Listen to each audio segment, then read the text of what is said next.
Engineers.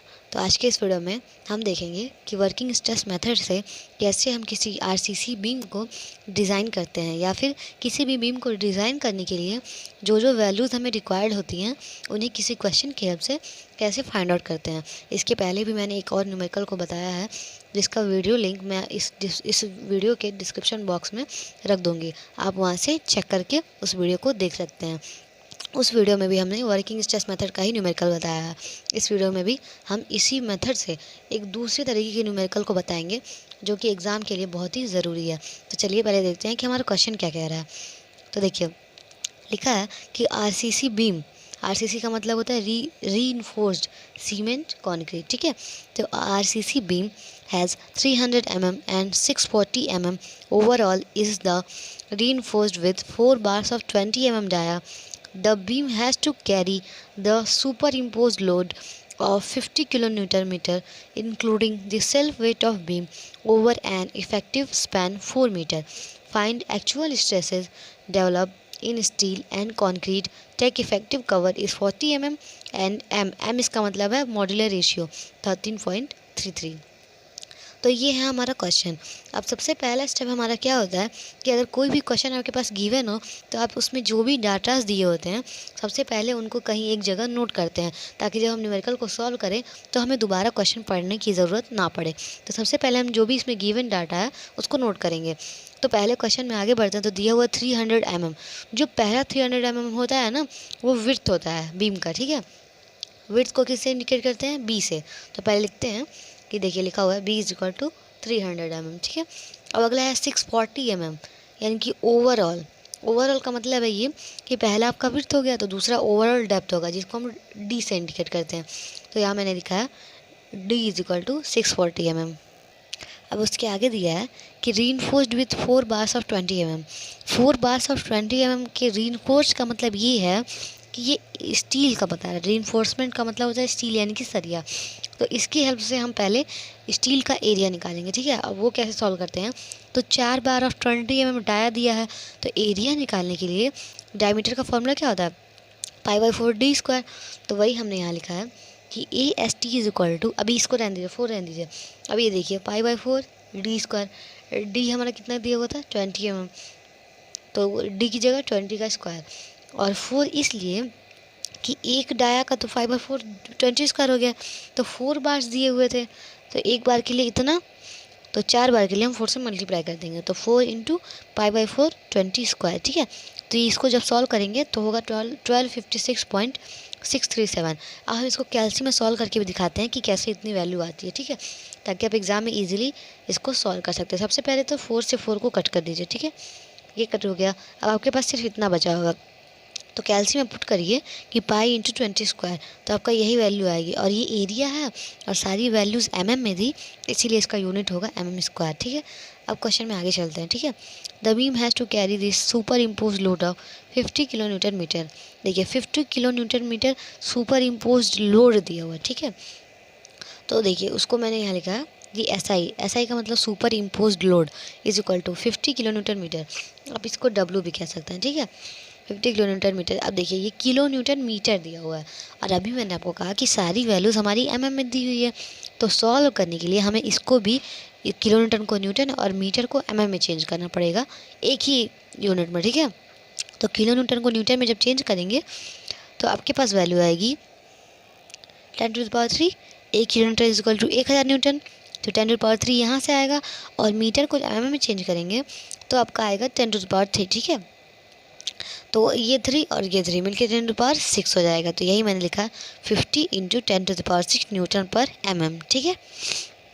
अब देखिए ये हो गया। अब आगे लिखा है कि इंक्लूडिंग द सेल्फ वेट, मतलब ये कि इस लोड में इसका सेल्फ वेट भी इंक्लूड है, मतलब हम अलग से इस बीम का सेल्फ वेट कैलकुलेट नहीं करेंगे, ठीक है।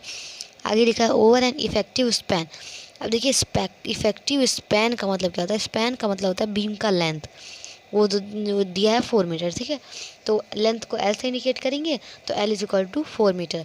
अभी मैंने आपसे पहले ही कहा था कि M जो है यहाँ पे मॉड्यूलर रेशियो है, तो मॉड्यूलर रेशियो के लिए हमने यहाँ लिखा है M इज इक्वल टू 13.33।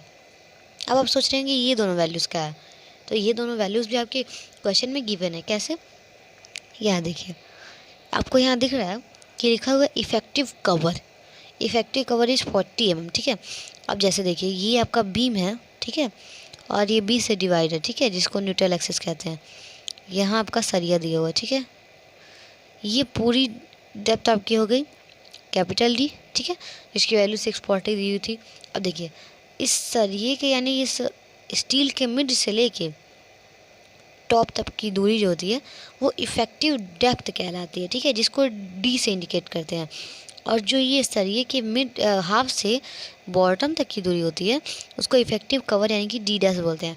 अब क्वेश्चन में आपको क्या दिया, इफ़ेक्टिव कवर 40 mm, तो जब डी डैश की वैल्यू आपको 40 mm दी हुई है, डी डैश की वैल्यू जब आपको 40 mm दी हुई है और कैपिटल डी आपको मालूम है 640, तो ये आप निकाल सकते हैं 640 माइनस 40, तो वही मैंने यहाँ किया है। पहले तो मैंने लिखा है कि डी डैश यानी इफेक्टिव कवर की वैल्यू 40 mm, ठीक है, और डी को निकालने के लिए 640 में से 40 को माइनस कर दिया, तो ये वाला डी हमारा मिल गया। तो 640 minus 40 is equal to 600 mm, ठीक है। ये हो गई वो सारी वैल्यूज़ जो हमारे क्वेश्चन में गिवन थी। अब चलिए देख लेते हैं कि पहले पूछ क्या रहा है। लिखा है find actual stresses develop in steel and concrete, ठीक है। तो स्टील में जितना स्ट्रेस जनरेट होगा वो, और कॉन्क्रीट में जितना स्ट्रेस जनरेट होगा वो, इन दोनों को हमें फाइंड आउट करना है, ठीक है। तो चलिए अगले स्टेप की पढ़ते हैं। पहला स्टेप तो हमारे गिवन डाटा था जो हमने लिख लिया है। अब चलते हैं दूसरे स्टेप की तरफ। देखिए दूसरे स्टेप में क्या है, हम पहले इस बीम का बेंडिंग मोमेंट फाइंड आउट करते हैं, क्योंकि इस बेंडिंग मोमेंट का यूज़ हमारे आगे के क्वेश्चंस में होगा, ठीक है। तो दूसरे स्टेप में बेंडिंग मोमेंट कैलकुलेट करते हैं। तो किसी भी बार का, ठीक है, अगर वो सिंपली सपोर्टेड है तो उसका उस बार का बेंडिंग मोमेंट क्या होता है, WL²/8 के इक्वल होता है, ठीक है। अब मैंने पहले ही कहा था कि 50 किलो न्यूटन मीटर ये वेट है आपका, जिसको हम W यानी कि सुपर इम्पोज लोड कहते हैं, और इसमें सेल्फ वेट ऑलरेडी इंक्लूड है तो हम अलग से नहीं निकालेंगे। अगर नहीं इंक्लूड होता या फिर कुछ नहीं दिया होता तो इसका अलग से हम सेल्फ वेट कैलकुलेट करते हैं, जिसका फॉर्मूला होता है B/D specific density of concrete, ठीक है, उससे निकालते हैं। लेकिन यहाँ बोला है कि इंक्लूडेड है, इसीलिए हम इसमें कोई चेंज नहीं करेंगे, डायरेक्ट इसको पुट कर देंगे। तो W की वैल्यू क्या दी हुई है 50। अभी मैंने बोला कि सब mm में रखेंगे तो आप ये वैल्यू यूज़ करेंगे, तो 50 × 10⁻⁶, ठीक है। L², L आपका क्वेश्चन में दिया हुआ है 4 मीटर, तो 4 का स्क्वायर अपॉन 8 था तो 8। देखिए 4 का स्क्वायर 16 हो गया, 8 से इसको कट कर दिया 2 बार में, ठीक है, तो 50 और गुणे 2 100 हुआ, 100 × 10⁻⁶। अब बेंडिंग मोमेंट है इसीलिए इसका जो वैल्यू है, मतलब जो यूनिट है वो न्यूटन पर mm में आएगा, ठीक है। तो न्यूटन पर mm में लिख लीजिए। अब न्यूटन पर mm को फिर से चेंज करने के लिए किलो न्यूटन पर मीटर में, ये इसकी एक्चुअल यूनिट होती है, ठीक है। और ये इसका ये भी यूनिट ही है, लेकिन ये मीटर में है और ये mm में दिया हुआ है, ठीक है, ऐसा ही है। तो 10⁻⁶ की जगह हम लिख सकते हैं किलो न्यूटन पर मीटर। एक 10⁻³ इसमें आ गया किलो न्यूटन में, और एक 10⁻³ मीटर में चला गया, ठीक है। तो ये हो गया, ठीक है। अब चलिए आगे देखते हैं। क्वेश्चन में आपका पूछा था, ठीक है, कि एक्चुअल स्ट्रेस है, तो स्ट्रेस निकालने की हम स्ट्रेस निकालने के लिए हमें एक्से यानी कि एक्चुअल डेप्थ रिक्वायर्ड होता है। बिना एक्से निकाले हम किसी भी स्ट्रेस को फाइंड आउट नहीं कर सकते हैं, चाहे वो आपका कंक्रीट का स्ट्रेस हो, चाहे आपका वो स्टील का स्ट्रेस हो। तो पहले एक्से फाइंड आउट करेंगे। तो WS मेथड में एक्से को निकालने का यही एक फॉर्मूला है, ठीक है। देख लीजिए पहले ध्यान से, यही एक फार्मूला है जिससे actual depth of neutral axis आप निकाल सकते हैं, और इसका यूज़ करके आप जो है स्ट्रेस को फाइंड आउट कर सकते हैं, चाहे वो स्ट्रेस को फाइंड आउट करना हो, चाहे मोमेंट ऑफ रेजिस्टेंस को फाइंड आउट करना हो, दोनों के लिए एक्चुअल डेप्थ का फॉर्मूला यही है, ठीक है। तो अब देखिए फॉर्मूला क्या है, BXA²/2 = MASTD-XA, ठीक है। ये आपका फॉर्मूला दिया हुआ है। तो सबसे पहले इनमें जितनी भी वैल्यूज़ थी वो सारी पुट कर लेते हैं, ठीक है। B की वैल्यू आपके क्वेश्चन में दी हुई थी 300 mm, ठीक है, तो मैंने यहाँ पे 300 लिख दिया इंटू XA²/2। M की वैल्यू मॉड्यूलर रेशियो दी हुई है यहाँ पे, देखिए 13.33। AST ये वही है, area steel in tension, AST area of steel in tension, ठीक है। तो AST की वैल्यू आपने कैलकुलेट किया यहाँ से, जो आपका 4 बार्स ऑफ 20 mm दिया हुआ था कि 4 × π/4 20 स्क्वायर से, तो ये वैल्यू आपकी आई है इतनी, ठीक है।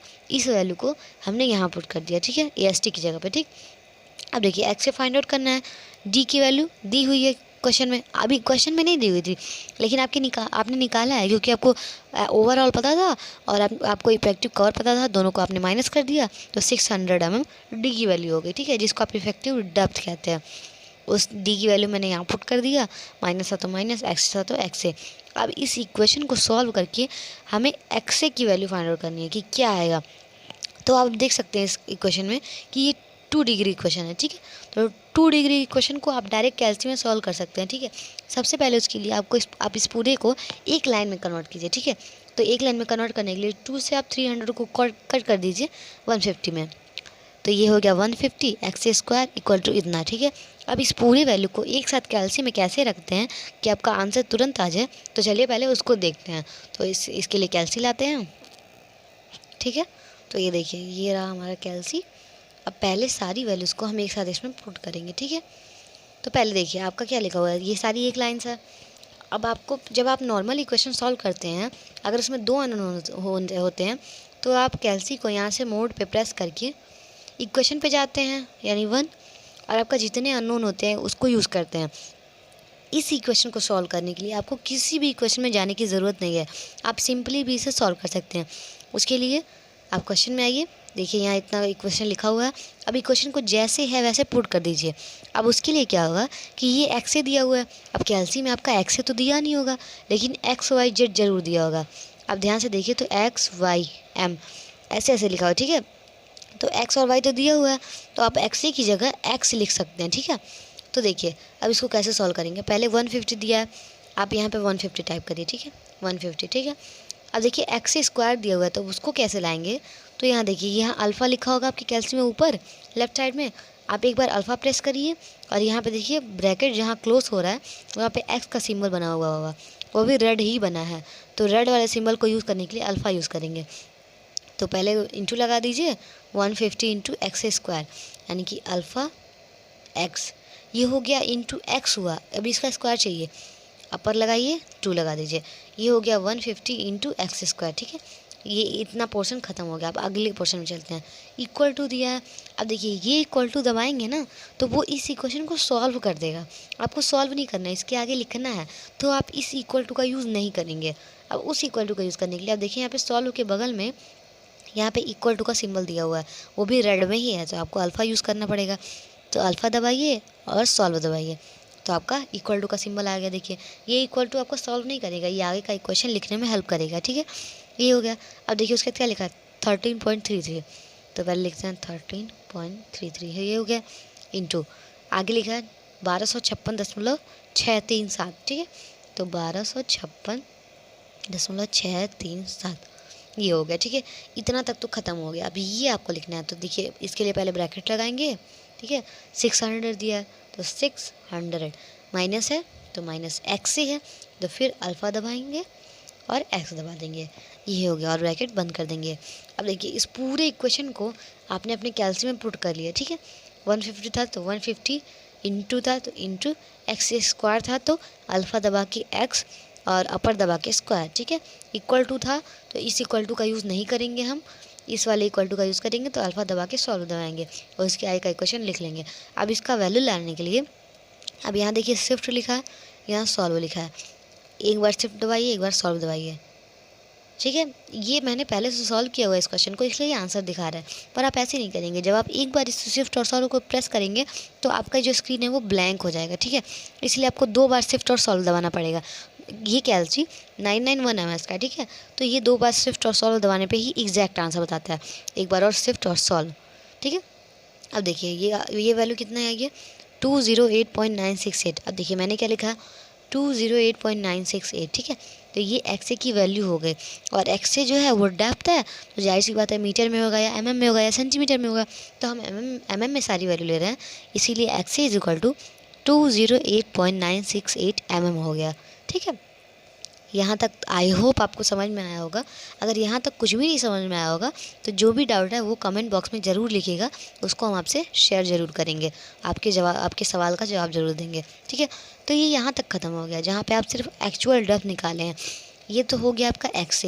अब इस एक्स का यूज़ करके ना आपको स्टील के लिए और कॉन्क्रीट के लिए दोनों के लिए स्ट्रेस निकालना है, ठीक है। तो देखिए कंक्रीट के लिए जो स्ट्रेस होता है उसको इंडिकेट करते हैं सिग्मा CBC, ठीक है। और स्टील के लिए जो यूज़ होता है वो Fe415 होता है, जिसको सिग्मा ST कहते हैं, ठीक है। तो चलिए अब देखते हैं पहले अगला स्टेप क्या है हमारा।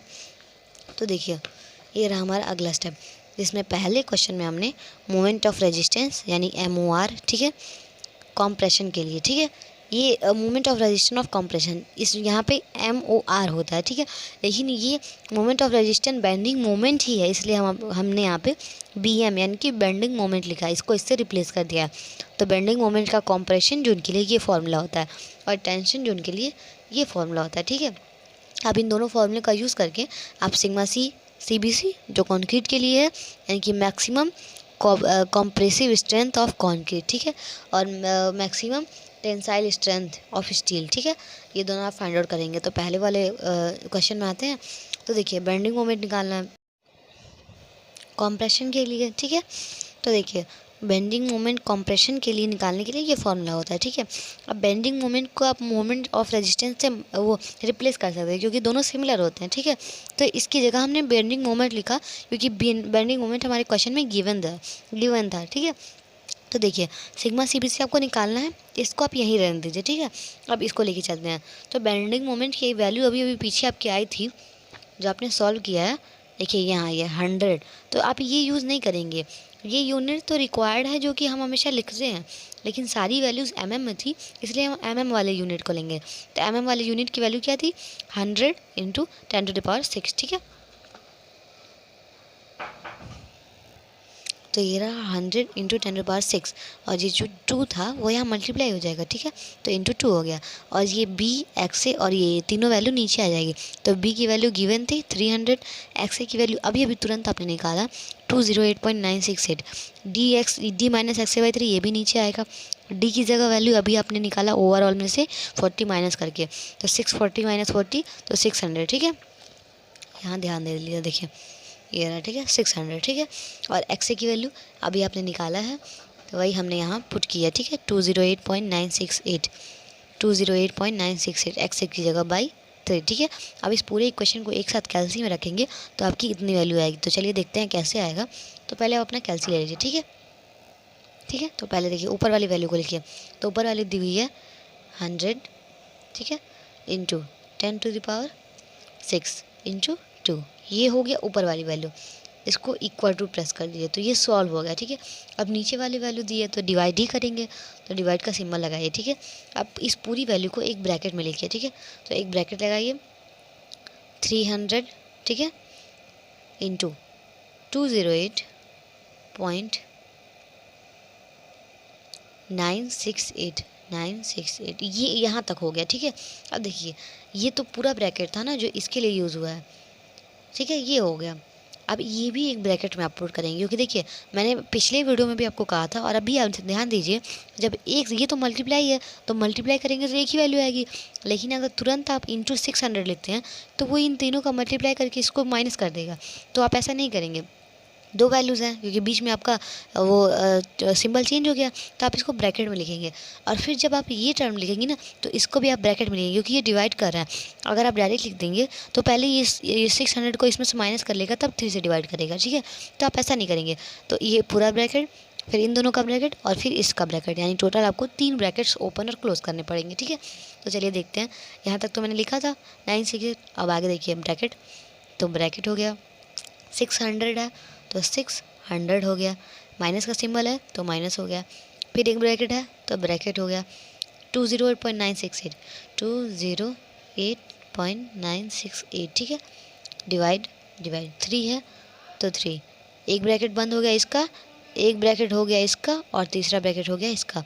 अब इक्वल टू करेंगे तो आएगा 6.0154, ठीक है। तो देखिए वही आया 6.0154। सिग्मा CBC की वैल्यू हो गई Nm/mm², इसका यूनिट हो गया, ठीक है।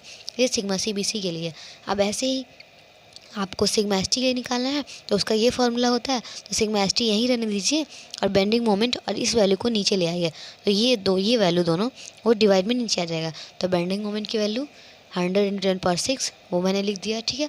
AST की वैल्यू आपको पीछे दिया हुआ था, आपने निकाला 1256.637, ठीक है। वो हमने यहाँ लिख दिया 1256.637। D minus x A by 3 है, तो डी की जगह 600 हो गया, ठीक है। माइनस एक्स ए बाई 3 की जगह एक्स ए की वैल्यू ये देखिए 208.968, तो 208.9668 को आप 7 लिख सकते हैं, और डिवाइड बाई 3 था तो 3 मैंने यहाँ लिख दिया। अब इस पूरे को जैसे मैंने अभी ऊपर बताया ऐसे इन पूरे को एक बार इसको सॉल्व कर लीजिए और इक्वल टू करके डिवाइड करके एक इस पूरे वैल्यू को रख लीजिए। जब आप इसको सॉल्व करेंगे तो यही वैल्यू आएगी 150.04, ठीक है। न्यूटन पर एम स्क्वायर इसकी भी यूनिट होती है, क्योंकि दोनों ही आपका स्ट्रेस है। ये कंक्रीट के लिए आपने स्ट्रेस निकाला, ठीक है, और ये वो आपका स्टील के लिए स्ट्रेस निकाला। तो ये था दोस्तों हमारा पूरा क्वेश्चन, जिसमें हमने आपको WSR मेथड से इस न्यूमेरिकल को या एक बीम को कैसे डिज़ाइन करके सॉल्व किया था उसका मेथड बताया है। आई होप आपको समझ में आया होगा। अगर इससे रिलेटेड कोई भी आपका डाउट है तो आप कमेंट सेक्शन में ज़रूर पूछिएगा, उसका हम जवाब देंगे। तो आज के लिए इतना ही, मिलते हैं अगले वीडियो में, तब तक के लिए धन्यवाद।